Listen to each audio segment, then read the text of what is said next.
Hello, today I'm sharing a Atlas N-Scale GP-9, I believe, the TT version. TT stands for the what was called the torpedo tube air tanks up top, which were made to provide extra compressed air for passenger service. And this particular locomotive, the production is about 30 years old. It was made around 1995. And I picked this locomotive up yesterday from my local train store for $35.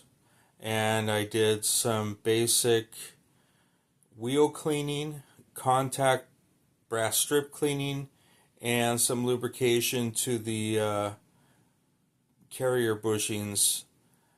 And so I'm just going to do a little demo run of it here.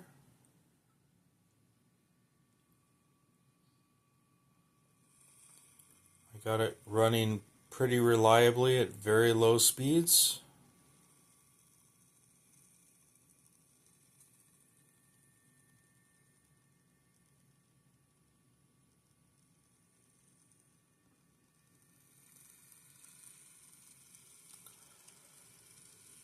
So just showing the low speed performance here.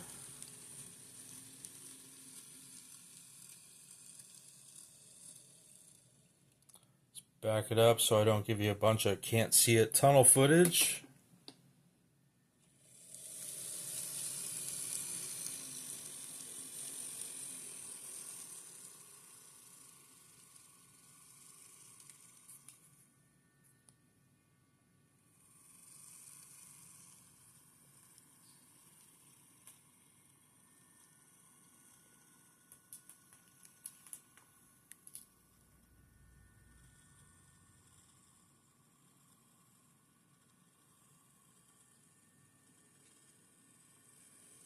And then in a minute I'll show you the mid-range and the higher speed performance. The high speed is pretty nuts. I believe at this time the production, they were still made in Japan. So the motor speed envelope has a typical Kato type threshold. Okay, I'm going to stop it right there. Go back and forward. Get going a little bit quicker. And I will just run at full throttle right now to show you how ridiculous the high speed is.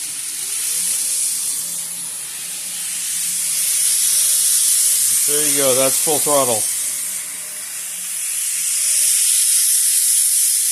Pretty quick. So for something that's 30 years old, runs pretty smooth and somewhat quiet for what it is. Let's stop it, back it up here. I have it hooked up to some Southern Pacific cars because I believe Rock Island used to work a little bit together with Southern Pacific in my neck of the woods back in the day. So this is the most appropriate little excursion consist I could come up with it with what I have for now.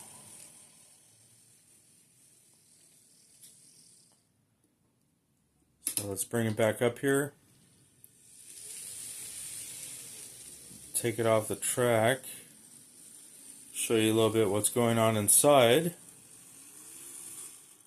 Stop it right there. So bear with me. I'm doing this holding the phone camera in one hand, in my left hand. I'm going to try all this with the other hand. Whoops, that didn't go well. Okay.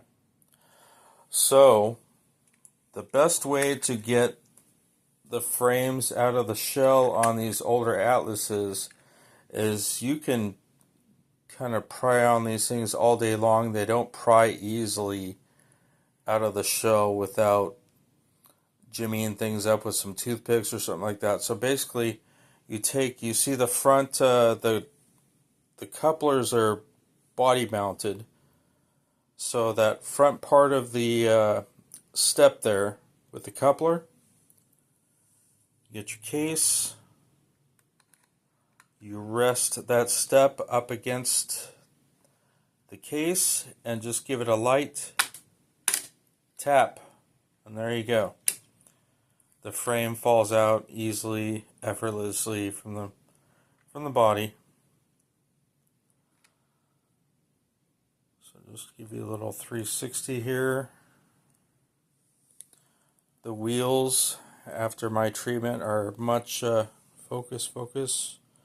much shinier than they were when I first got it. There we go. Whoever had it before me, they went a little crazy with some rough weathering here, but I can live with it. And again, this came from the same collection from my local train store as this Rock Island Fairbanks and Morse unit. Came from the same collection. And they still have quite a few left of different, maybe about 5 different Rock Island locomotives left in that collection. Probably about 2 or 3 dozen passenger cars of the same maroon, dark red Rock Island livery. And so, let's see, if you look, let's turn around here. On the other side, you can see on the side frame there, the 1995 stamp Atlas.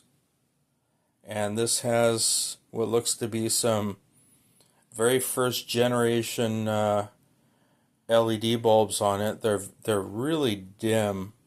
I might replace these with some more modern bulbs, but they work. You can see them in real life. Maybe can't catch them on camera at lower speeds, but they are fully functional and directional.